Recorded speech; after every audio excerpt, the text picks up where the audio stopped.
இந்த சமூகம் காரணம் காரணம் நீங்க காரணம். ஏன் ஜல்லிக்கட்டு தான் போராடிக்க? விவசாயிகளுக்கு நியாயமான விலை கூடியா? விவசாய சங்கம் போராடும், அவன் செத்து போயிடுவான். அடுத்த தலைமுறைக்கு போராடாங்க ஆள் இல்ல. அவனே காவிரிக்கு போராடுவான், விலைக்கு போராடுவான், எல்லாத்துக்கும் போராடுவான். அப்ப நீங்களா இந்த வேடிக்கை பாத்தீங்களா? ஆனா பொங்கல் மட்டும் கொண்டாட்டம். அது பொங்கல் பரிசு வேற திரைப்படம். இது பொங்கல் பரிசா தரோம் எங்களுக்கு இந்த ரசிகர்களுக்கு ஒருத்தவங்க. அதுல அப்ப நிகழ்ச்சிகள், விரோதமான நிகழ்ச்சிகள் எல்லாரும் பணம் பண்ணிட்டு இருக்கான். விவசாய பேரை வச்சுக்கிட்டு நல்லா புரிஞ்சுக்க. விவசாயியோட அழுகையில நீங்க பொங்கல் கொண்டாடிட்டு இருக்கீங்க.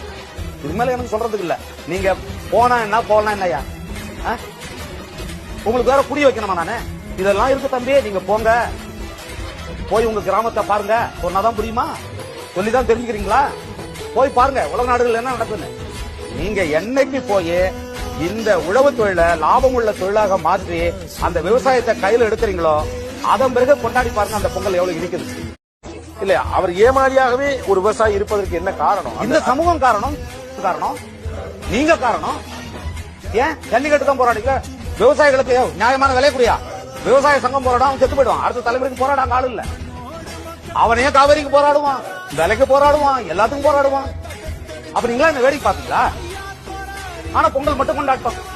அது பொங்கல் பரிசு வேற திரைப்படம். இது பொங்கல் பரிசா தரோம் எங்களுக்கு இந்த ரசிகர்களுக்கு ஒருத்தவங்க. அதுல அப்ப நிகழ்ச்சிகள், விரோதமான நிகழ்ச்சிகள் எல்லாரும் பணம் பண்ணிட்டு இருக்கான். விவசாய பேரை வச்சுக்கிட்டு நல்லா புரிஞ்சுக்க. விவசாயியோட அழுகையில நீங்க பொங்கல் கொண்டாடிட்டு இருக்கீங்க. இது மேல எனக்கு சொல்றதுக்கு இல்ல.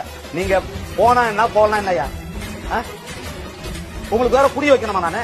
இதெல்லாம் இருக்கு தம்பி, நீங்க போங்க, போய் உங்க கிராமத்தை பாருங்க. சொன்னாதான் புரியுமா? சொல்லிதான் தெரிஞ்சுக்கிறீங்களா? போய் பாருங்க உலக நாடுகள் என்ன நடக்குன்னு. நீங்க என்னைக்கு போய் இந்த உழவு தொழிலை லாபம் உள்ள தொழிலாக மாற்றி அந்த விவசாயத்தை கையில எடுக்கிறீங்களோ அதன் பிறகு கொண்டாடி பாருங்க அந்த பொங்கல் எவ்வளவு இருக்குது.